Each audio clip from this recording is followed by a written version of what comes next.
My name is Isabelle Marchand, and I came here today to tell you a story. The story of how I used my work/data skills to improve my love life. So my story starts a few years ago. I live in London. I had tons of friends. I was doing all sorts of activities, and I was like thinking, you know what? I'd really love to do all those activities with someone that could be dear to my heart. So what have I done? I went on dating apps because I thought, it's an easy way to meet people. You have tons of choice. Maybe I'm going to meet someone that is close to my interest. Went there, had lots of dates, had few relationships back on the market, few dates more. And one day I had 5 dates in a row. So before you think, wow, 5 dates, that's a lot. I have to say that it was just a bit of disorganization from my side. I had a long week and I was postponing everyone. Oh yeah, let's meet up this weekend. And in the weekend, I ended up with those 5 dates lined up, one after the other. And I was like thinking, after all of those, I was sat there and I was like thinking, wow, all those guys are really nice, but we don't have that much in common. And I'm probably not going to meet them for a second date. So I thought, you know what, is there something I'm doing wrong here? Is there something I don't know? And it sparked 2 questions. First, what's really happening on online dating? Is there some secrets I should be aware of? Is there like something everyone knows and I'm not doing right? So that was my first question. And my second question was obviously, how can I boost my dating profile and not just make it liked by everyone? It was more, how can I make sure the people I actually like would fancy me in return? How do I make sure I attract the right kind of people? I thought, okay, how can I answer these 2 questions? And I am a data journalist. So what is data journalism? Data journalism, my methodology, the one I applied every day at work, is all about taking some data. So it can be any sort of information. It's reports, articles, spreadsheets, anything. I analyze that data, meaning that I try to find interesting patterns. What is worth knowing about? How can I use it? And what can I do with it? And when I've done this, I make it flow in a logical way, meaning I want people to be interested in my data. It is not just a bunch of facts together. It's a real story because people can actually make sense of it if it's a story. So I use storytelling for this. And once I got my story together, I want to make sure my audience will understand it in the right way. And for that, I use data visualization. I visualize my data in an easy, accessible way. And hopefully, once I've done all those steps, my audience can take the right business decision because they got the right data at the right moment to take the right business decision. And I was like, okay, how can I use all that methodology to improve my dating life? And I applied almost the same. I've read lots of articles, lots of surveys, lots of reports about dating, and you'd be surprised, but lots of dating apps, they actually publish lots of research about their own customers online, and that's really interesting read. It's really long though. Then I've read a book, a fantastic book I would recommend to everyone. It's called Dataclysm by Christian Rudder. Christian Rudder was the data scientist that helped founded Match.com. Match.com is one of the largest dating company in the US. And he analyzed his pool of customers, millions of data points, and he found some interesting patterns. For instance, it's not man bashing, but it was an interesting fact. He found that when you ask men, what is the ideal age of a female date? All men aged 18 to 55 will answer 22. 22 is the ideal age of a woman to be dated. But when you're actually looking at their data, what are they looking for when they connect to the website? Every man will look within their own age bracket, meaning that men may be a bit idealistic, but when it comes to real research, they're quite realistic. I found that interesting.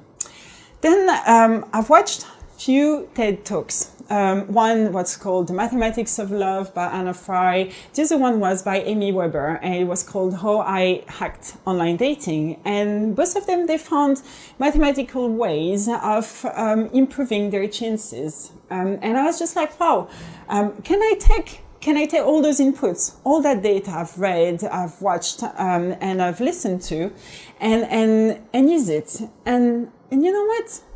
At this point, I was sat in a park with one of my mates, a guy, and he said to me, I was like telling him about my ideas. I was like, oh, Isabelle, you know what? There's something I don't understand. It's like, I'm okay, good looking, you know, I'm quite interesting guy, everything, and no one likes me on dating apps. And I was like, seriously? And I checked his profile, and honestly, it was like about 3 blurry pictures because, you know, he was a bit ashamed to be there, so he didn't want to be recognized. And no description whatsoever, no biography. I was like, okay, you know what? Maybe I'm doing it wrong, but out there are people that are doing it way wronger than me. And then I was like thinking, can I use all that data and create something that people would actually use? So I did. I created an online dating guide. And from this guide, I actually extracted a few facts that you may find interesting. First, I know everyone thinks that when you're going on apps is usually for a fling, but actually, if you look into the data, 8 out of 10 people are looking for a real relationship, a long-term one. And that may be surprising, but actually, it's quite logical when you think of it. People go there, they meet someone, maybe something go further until the day they're not coming back to the app. Then the second fact was, where a man receives 1 message, one man gets 17.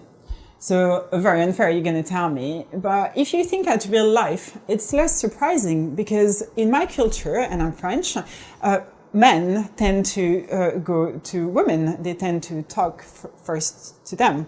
And if you take that behavior in the reality, you transplant it in virtual world, it's going to give some imbalance, such as 1 against 17 messages.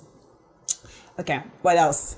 Oh yes, I found really interesting facts about selfies. So if you're a man and you're posting a selfie of yourself, you have 8% less chances to get a message, yeah? And when I think of it, it's just like, if maybe I'm not interested into those kind of guys, yeah? However, if you look at women who took selfies received 4% more messages than the control group. And I thought it was funny because there is another stat that couldn't fit here because the size of the bubble was too big. But women who take body selfies are actually receiving 200% more messages than the control group. And I discussed this with my boyfriend yesterday, and he was like, oh yes, it's because women tend to judge probably the personality of men based on their pictures, while a man may look at the picture, oh, she looks hot, I'm going to like her nonetheless. So it's one of the explanation. It has nothing scientific behind it. Just putting it out there. Then practical tips. So all dating apps are not the same. The freedom of expression on those platforms is not exactly the same. Like, for instance, on Match, you can say a lot more about yourself, about what you're looking for in a mate. And that's why maybe it explains why 4 in 10 people reporting having a relationship that lasted more than a month. However, if you look at Tinder, which is really based on the image and the physical appearance, maybe it also explains that only 1 in 10 people actually met someone and had a relationship passing the 1 month landmark. Then what's the best time to get a match? So they say 9 o'clock. Why? Because 9 is the peak hour where everyone is connected. So you have way more interaction, it's going to be faster, and hopefully you can meet more people or make more choices. Then, I used that one. So I used a few of those tips actually to meet someone, and I really loved that one because it allowed me to get out of this, idea of like, the conversation starters that were about, how are you? How was your weekend? I thought maybe I need something a bit more deep than this. So I used two truths and a lie, and if you use it, it actually increases your odds of getting an answer by 30%, which is not negligible, to be honest. And so I used it with the person who was to become my boyfriend, and he actually told me three truths and no lies. Unfortunately, it wasn't really reflective of the rest of our relationship, but here we go. And talking of which, so I've gone through all that dating guide myself. I used a lot of the principles. Not all were applicable, but as much as I could. And I actually met someone, as I said, we've been together since 3 years. I was a bit sad, because I was like thinking, well, it was my best opportunity to use data journalism in my everyday life. And is it going to stop with dating? And actually, I discovered that he wasn't going to stop with dating. And my boyfriend is a very patient man, as you may guess.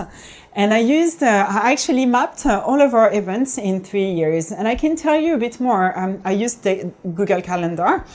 And you can scrap your data. You can download it. And it says very interesting things about ourselves. It said, like, for instance, the first year, I'm very into art, and he's really into sport. So the first year I was driving the relationship, if you think of it, because lots of the activities we were doing were art related. I was really keen organizing all those stuff. But year 2, it was like, well, you know what? I think I got enough of your art, and we did lots of sport. And I'd like to say it was only yoga and circuits, but there was a whole lot of like rugby watching somehow, and so that was my second year where it kind of took over, and we had way more sport activity. And the third year, I discovered that our amount of shows we did totally skyrocketed. Like we did lots of opera, lots of ballet, lots of theater. It was really interesting. And I thought, how come we never thought to do it the previous years? So we were doing it, but not as much. And what had changed basically is the fact that he got promoted and had a massive pay rise, and I got promoted and I got a bit more of a pay rise. And that's how I was able to track our activities and unfortunately spending as well. So if you want to have a look at the complete guide, please go and Google data crunches. That's my website, and add online dating, and hopefully it should be the first results on the top of the page. You'll find the complete guide. And I also wanted to add a word on why am I doing this talk. And just wanted to say that for lots of people, data is this kind of like, nebulous thing that is really far away. If you're not working into it, then there is very little you may understand about it. And I just wanted to tell you that is not true. Data is your everyday life. Everything you do in your life is a data point, and it belongs to you to use them or not.